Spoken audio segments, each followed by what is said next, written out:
नमस्कार, मैं हूं सोनिया। दूरदर्शन चंडीगढ़ के इस खास कार्यक्रम में आप सभी का स्वागत है।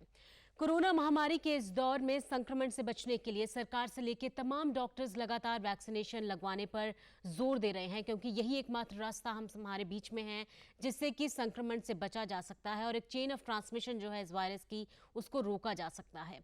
लेकिन एक अहम सवाल ये भी है कि जो गर्भवती महिलाएं हैं उनके लिए कोविड वैक्सीन कितनी सुरक्षित है, या कहें जिस गर्भवती महिला को जो कोविड पॉजिटिव है उसके बच्चे पर इसका क्या असर होगा। ये जो तमाम सवाल हैं इसको आज हम अपने कार्यक्रम में शामिल करेंगे।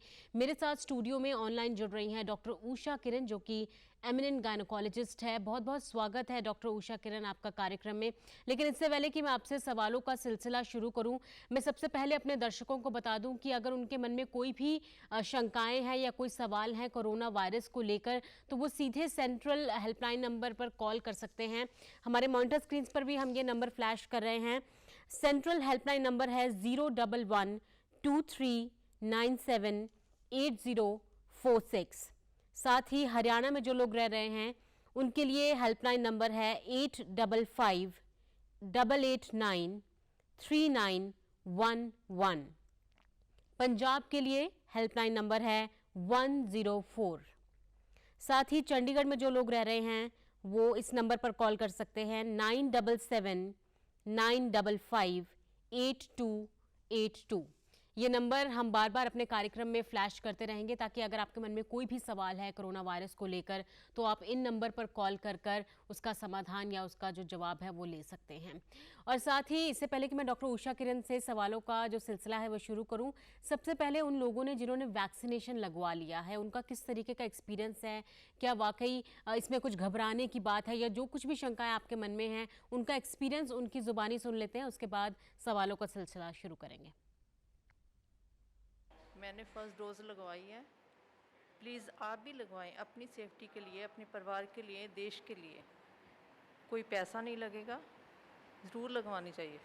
बहुत महामारी चल रही है सारे देश में।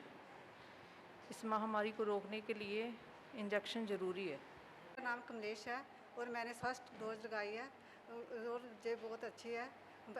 और इंतज़ाम जहाँ पर 22 में इंतज़ाम बहुत अच्छे हुए हैं, क्योंकि टीका लगाने में कोई भी इंजेक्शन लगाने में कोई भी दिक्कत नहीं आती है, कोई दर्द नहीं होती है। और मेरी सबसे आप यही अपील है कि आप जल्द से जल्द जहाँ पर आए और इंजेक्शन लगाएं, तो भी कोरोना से हमें मुक्ति मिल सकती है। मेरा नाम नम्रता शर्मा है। मेरी उम्र 34 साल है। मैं बड़े दिनों से वेट कर रही थी कब मेरा नंबर आएगा वैक्सीन में, तो आज मेरा नंबर, लकीली आज मेरा नंबर आया है। ये 25 के डेंटल हॉस्पिटल में आज मैंने वैक्सीनेशन लगाई है और मैं बहुत खुश हूँ। आज वैक्सीन हमने आज लगवाई है। मैं तो यही कहूँगी कि सबको ये वैक्सीन लगवानी चाहिए। हाँ जी, मेरा नाम सीमा है और मैंने फ़र्स्ट डोज जो है 9 अप्रैल को लगवाई थी और उसके बाद भी मुझे कोई ऐसी प्रॉब्लम नहीं हुई और इंजेक्शन लगाते समय भी कोई दर्द नहीं होता और उसके बाद भी मेरे को कोई प्रॉब्लम नहीं हुई। और आज मैंने अपनी सेकंड डोज़ लगवाई है और मैंने चंडीगढ़ के सेक्टर 22 में लगाई है। बहुत अच्छे इंतज़ाम हैं यहाँ पे और जितनी ये महामारी फैली हुई है हमें इसको ज़रूर लगवाना चाहिए, तभी हमारा बचाव होगा, है ना। और सबको जिन्होंने नहीं भी लगवाई है फर्स्ट डोज, वो जल्दी प्लीज़ 45+ तो ज़रूर लगवाएं आकर। ये इसी से हमारा बचाव होगा, नहीं तो ये महामारी बहुत ज़्यादा फैली है। सो मेरी आपसे निवेदन है, जिन्होंने नहीं लगवाई वो आके ज़रूर लगवाएं। मेरा नाम शांता कुमारी है। मैं 22D से हूँ। मैंने सेकंड डोज लगवाई है। पहले 8 अप्रैल को लगवाई थी, तो इसमें डरने वाली कोई बात नहीं है। इसमें से हमारी सेफ्टी है। अगर हम वैक्सीन लगवाते हैं तो हमें ख़तरा जो है काफ़ी हद तक कम हो जाएगा। अगर हमें खुदा ना खास्ता अगर हमें कोरोना हो भी गया तो जो ऐसा हम इन्फेक्ट नहीं करेंगे दूसरे को, हमारे से कोरोना नहीं जाएगा। इसलिए मेरी सबसे अपील है कि सब बढ़ चढ़ के इसमें हिस्सा लें और सब लोग आके जो है वैक्सीनेशन करवाएं अपने लिए। मैं श्रुति शर्मा। आज हमने यहाँ PU के डेंटल कॉलेज में वैक्सीन लगवाई है and I am living in Chandigarh. I am very happy that finally vaccine लगवा के I am a little safe from corona and I suggest कि सब लोग जल्दी से वैक्सीन लगवाएं and just be safe from this pandemic. मेरी फर्स्ट डोज थी, लेकिन मेरे को पता भी नहीं चला। अभी तो पता नहीं चला, कोई पेन वेन कुछ नहीं हुआ। बाकी इन्होंने बहुत अच्छे से लगाया, पूछा भी है और अभी ऑब्जर्वेशन में बैठे हैं। ये मेरा दूसरा इंजेक्शन लगा है और मैं पहले में भी ठीक थी, अब भी ठीक महसूस कर रही हूँ, मुझे कोई ऐसी प्रॉब्लम नहीं है। तो मैं चाहती हूँ कि सब लोग ना इसको अडॉप्ट कर लें और ताकि ज़्यादा जो बीमारी है ना शीघ्र से शीघ्र ख़त्म हो जाए और किसी को कोई कष्ट ना हो और बार बार बुखार जो आता है वो भी किसी को ना आए। और अपने आप को थोड़ा रिज़र्व रखना चाहिए, घर के अंदर ही रहना चाहिए, बाहर नहीं जाना चाहिए, क्योंकि ये बहुत आगे बढ़ चुका है, इसलिए अपना बचाव खुद करना चाहिए। जी, मेरा नाम आस्था है। आज मुझे वैक्सीनेशन लगी है, फर्स्ट डोज़ है एंड मैं बहुत खुश हूँ। मैं बहुत देर से ट्राई कर रही थी कि मुझे चंडीगढ़ में, ट्राई सिटी में कहीं पे भी मिल जाए। तो यहाँ आज मैं पंजाब यूनिवर्सिटी के डॉक्टर हरवंश सिंह जज इंस्टीट्यूट डेंटल साइंसेज में आई हूँ एंड यहाँ बहुत अच्छे से सब कोऑर्डिनेशन में इन्होंने बहुत अच्छे से किया है एंड आगे पूरी इंस्ट्रक्शंस भी दी हैं कि कैसे सेकेंड डोज़ के लिए और आज के लिए आपको क्या क्या ध्यान में रखना है। तो मैं बहुत खुश हूँ कि फाइनली फर्स्ट डोज हो गई है आज मेरी। चलिए, जो तमाम जो लोग अपने एक्सपीरियंस शेयर कर रहे थे वैक्सीनेशन लगवाने के बाद, ये बड़ी खुशी की बात है डॉक्टर किरण की जो कुछ युवा चेहरे भी हैं हमारे साथ जो लगातार कह रहे थे कि बड़े आश्वस्त नज़र आ रहे थे वैक्सीनेशन लगवाने के बाद, और प्रधानमंत्री मोदी के कहने की जो उनकी अपील थी उसका असर साफ तौर पर दिखाई दे रहा है। जो लार्जेस्ट वैक्सीनेशन ड्राइव पूरे देश भर में चलाई जा रही है। डॉक्टर उषा किरण, सबसे पहले मैं आपसे जो सवाल करना चाहती हूँ यही है कि जब फर्स्ट वेव ऑफ कोरोना आई थी, हमने उसका भी पीक देखा, उसके बाद नए साल में शुरुआत में ही वैक्सीन भी आ गई थी, लेकिन उसके बावजूद जो दूसरी लहर है वो ज़्यादा इन्फेक्शियस भी है, ज़्यादा डेडली भी है, बहुत ज़्यादा जानें जो हैं वो अभी तक जा चुकी हैं। ऐसी क्या वजह इसके पीछे आप देखती हैं? और दूसरी बात कि जो देश भर में मल्टीपल वेरिएंट्स हमें नज़र आ रहे हैं, उसकी तरफ से आपको क्या लगता है कि लोगों में एक क्योस, एक कन्फ्यूजन पैदा हो गया इसकी वजह से इतने ज़्यादा मामले सामने आए हैं? नमस्कार। सबसे पहला आपका क्वेश्चन है कि वैक्सीन आ गई है फिर भी कोविड की केसेस क्यों बढ़ते जा रही हैं। इसका कारण है कि वैक्सीन लेने के बाद भी थोड़ा प्रिकॉशन लेना चाहिए और लोग वैक्सीन लेके सोचते हैं कि मेरा काम हो गया। वैक्सीन लेने के बाद मास्क लगाना ज़रूरी है, सोशल डिस्टेंस करना है और सफाई रखना है, कहीं से आए तो हाथ धो लेना है। ये सबका पालन नहीं करते हैं, लोग समझते हैं कि मेरा काम खत्म हो गया। अगर हम इफेक्टिवनेस की बात करें डॉक्टर किरण, तो जो वैक्सीनेशन है बहुत लोग ये मान रहे हैं कि पहला डोज लगा लिया उसके बाद दूसरा डोज नहीं लगवा रहे हैं, तो अगर इसकी इफेक्टिवनेस पर बात करें तो प्री इफेक्टिव कहा जाएगा या इसे पोस्ट इफेक्टिव कहा जाएगा? दूसरा आपने पूछा है कि कोविड वैक्सीन पोस्ट इफेक्टिव है। इसको लेने के बाद 20-25 दिन के बाद ही उसका इम्यूनिटी बॉडी में आता है, तब वो एक्टिव होता है। ये जो लगातार मामले सामने आ रहे हैं डॉक्टर किरण, आपको क्या लगता है कि कहीं सोशल अवेयरनेस की कमी है? क्योंकि लोगों को ऐसा लगा था कि जब वैक्सीन आ गई है तो अब कुछ डरने की ज़रूरत नहीं है। हालांकि ये भी पहले प्रेडिक्ट किया जा चुका था कि दूसरी लहर आ सकती है जब भी इस तरीके का पैंडेमिक जो है वो आता है, लेकिन बावजूद उसके एक मुकम्मल तैयारी शायद सरकार की तरफ से भी नहीं थी और लोगों में भी जो है जागरूकता नहीं थी, या फिर जो लगातार सिम्टम्स हम देख रहे थे कि चेंज हो रहे हैं महीने दर महीने। WHO भी कह रहा था कि क्योंकि अब जब हवा में ही वायरस मौजूद है तो अब किसी भी सिम्टम को, आप एक पर्टिकुलर सिम्टम को ना मानकर चलें, किसी को भी कोविड हो सकता है। एक कन्फ्यूजन, स्टेट ऑफ कन्फ्यूजन ज़रूर पैदा हो गई थी, आपको लगता है? सेकेंड वेव के पीछे कारण है कि सोशल अवेयरनेस नहीं है, एकदम नहीं के बराबर। सोशल अवेयरनेस मतलब लोगों में जागरूकता ही नहीं है कि मुझे क्या करना चाहिए। दूसरे हमारे पॉलिटिशियन ने इतना हल्ला कर दिया कि अब कोविड ख़त्म हो गया, इसलिए लोग उसके एकदम लापरवाह हो गए, बिना वैक्सीन के घूमने लगे और टीका लगाना भी ज़रूरी नहीं समझा और भीड़ लगाने लगे। महाकुंभ का मेला लग गया, बहुत सारा चीज़ हुआ जिससे कि सेकेंड वेव बहुत कस के आया और धीरे धीरे उसने सुनामी का रूप ले लिया। इसमें हमारे बहुत सारे लोग का बहुत हाथ है। आपसे सवालों का सिलसिला हम जारी रखेंगे और खासकर जो गर्भवती महिलाएं हैं उनके लिए ये कितना बड़ा खतरा है उस पर बात करेंगे, लेकिन उससे पहले कार्यक्रम में एक ब्रेक का वक्त हो चुका है, एक मोटिवेशनल ब्रेक। उसके बाद हम अगला सवाल लेंगे। वैश्विक महामारी कोविड-19, जिसका कहर संपूर्ण मानव जाति को अपनी आगोश में ले चुका है।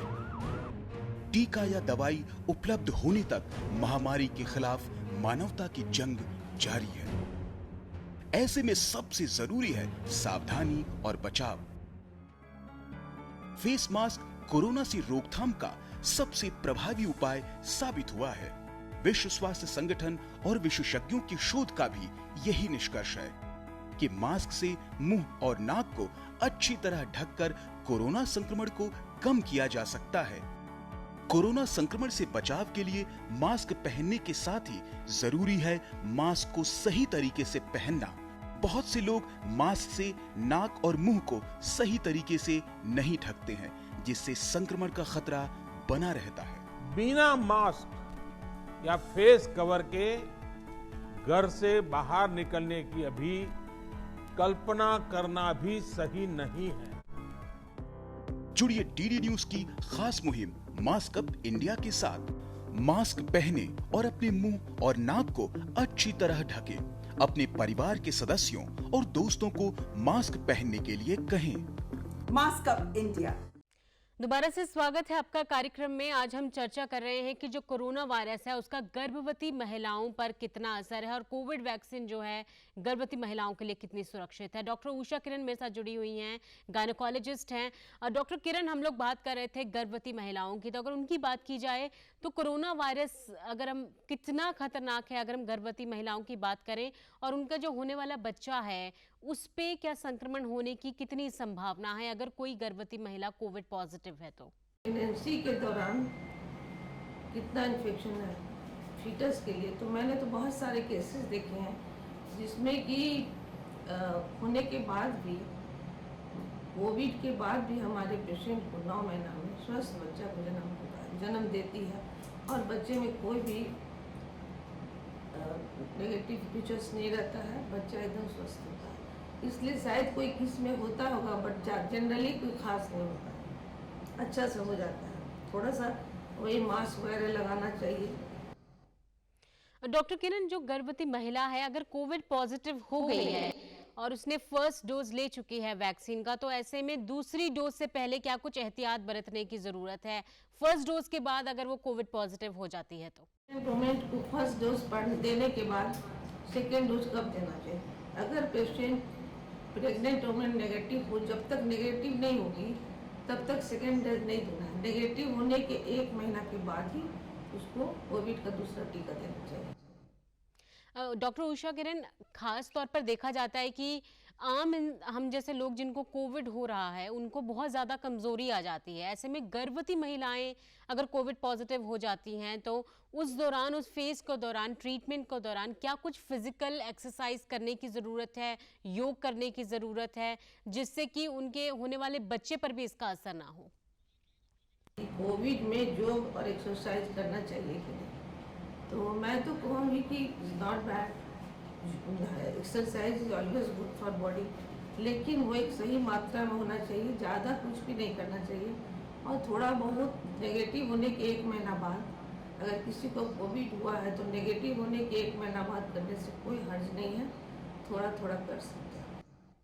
डॉक्टर किरण, हम लोग कोविड प्रोटोकॉल की बात कर रहे हैं, कोविड अप्रोप्रिएट बिहेवियर की बात कर रहे हैं, लेकिन गर्भवती महिलाओं के लिए, क्योंकि वो तो इतना ज़्यादा घर से निकल भी नहीं रही हैं, तो ऐसे में कोविड अप्रोप्रिएट बिहेवियर के अलावा भी जो क्या कुछ प्रिकॉशंस है जो घर पर उनको लेने की ज़रूरत है? एंडेमिक में मुझे सबसे पहले तो सोशल अवेयरनेस करना चाहिए, मरीज में जागरूकता पैदा करना चाहिए कि भाई आप लोग जानिए ये एक बहुत बड़ा महामारी है जो सुनामी की तरह इतना तेज़ी से फैल रहा है कि हम लोग कुछ कर नहीं सकते हैं। उसके लिए आप कम से कम मास्क लगाइए, सोशल डिस्टेंस का पालन कीजिए और हाथ की सफाई रखिए। कुछ भी छूने के पहले सैनिटाइजर छुइए, सहवास कीजिए, अपने हाथ को धोइए और तब कोई काम कीजिए। दूसरी बात है कि यहाँ पर तो लाजमी इसलिए हो गया है कि यहाँ पर ऑक्सीजन का इंतज़ाम नहीं है, ऑक्सीजन बेड नहीं है, हॉस्पिटल नहीं है, न कोई दवाई प्रॉपर है, इसलिए सुनामी का रूप ले लिया और बहुत ज़्यादा इफेक्टिव हो गया हमारे देश में। वो तो हमारे माननीय प्रधानमंत्री जी ने बहुत कोशिश करके अभी उसको बहुत रास्ता पे लाया। अभी हम लोग के देश में सरप्लस ऑक्सीजन, मेडिसिन, मास्क सब आ गया है और अभी हद तक कंट्रोल में वो भी आ गया है। डॉक्टर किरण, अगर हम फूड हैबिट्स की बात करें तो अपने आप में एक बहुत ही इम्पॉर्टेंट फैक्टर है, क्योंकि दवाइयों के अलावा एक डाइट ही ऐसी चीज़ है जो शरीर में जाके वायरस के साथ फाइट करेगी। ऐसे में फूड हैबिट्स का कितना बड़ा रोल रहता है, और दूसरी बात ही जुड़ा हुआ सवाल ये भी कि लोगों की जीवन शैली में क्या कुछ बदलाव ज़रूरी है, क्योंकि लाइफस्टाइल भी बहुत ज़रूरी है। लगातार लोग घरों पर ही कैद हैं, ऐसे में किस तरीके का लाइफस्टाइल हो और फूड हैबिट्स कैसी हो?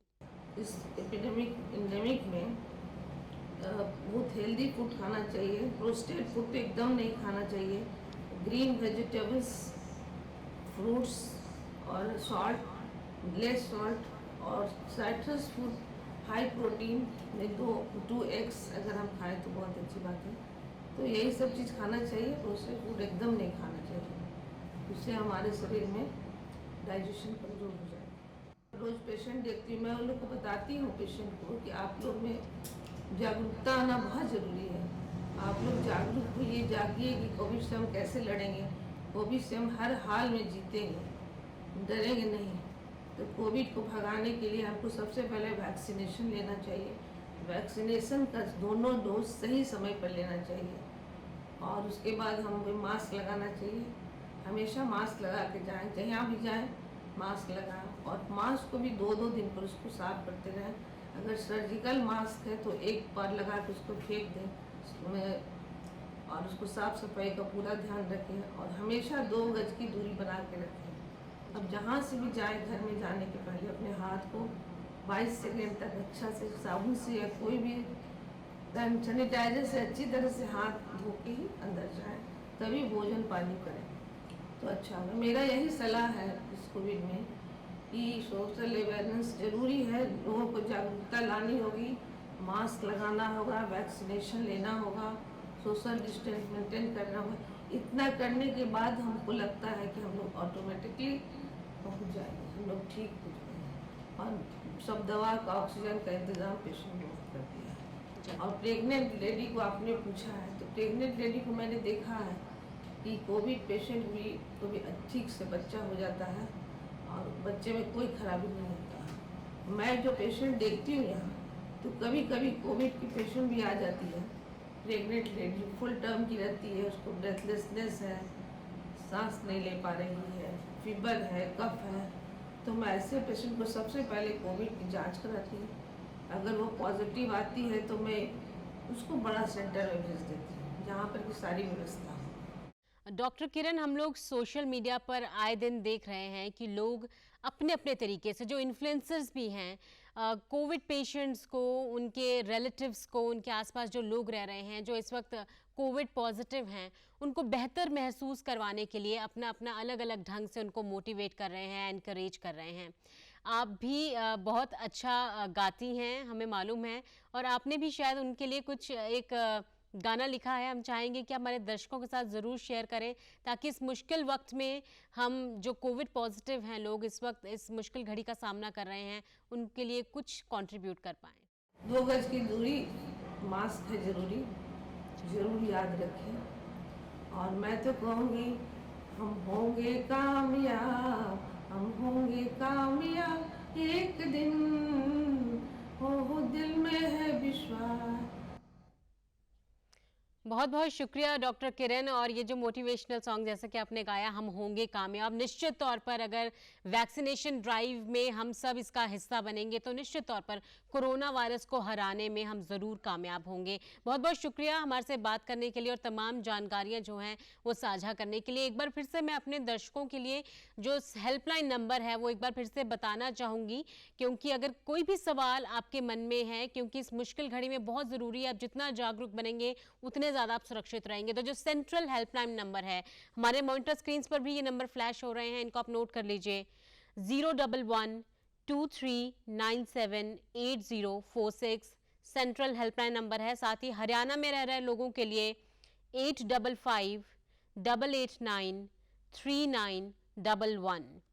पंजाब के लिए हेल्पलाइन नंबर है 104। चंडीगढ़ के लिए 9779558282। ये जो मॉनिटर स्क्रीन्स पर आप नंबर देख रहे हैं, इनको आप नोट कर लीजिए। किसी भी तरह का सवाल, किसी भी तरह की शंका अगर आपके मन में है तो आप इन नंबर पर कॉल करके विशेषज्ञों से सलाह ले सकते हैं। देखिए, बहुत ज़रूरी है कि आप कोविड प्रोटोकॉल और कोविड अप्रोप्रिएट बिहेवियर का पालन करें। प्रधानमंत्री मोदी लगातार लोगों से अपील कर रहे हैं कि मास्क लगाएं, सोशल डिस्टेंसिंग रखें और साथ ही लोगों को भी जागरूक करें और आप खुद भी जागरूक बने, क्योंकि जितने ज़्यादा आप जागरूक बनेंगे उतने ज़्यादा सुरक्षित आप रहेंगे। आज के इस खास कार्यक्रम में बस इतना ही। मुझे दीजिए इजाज़त। नमस्कार।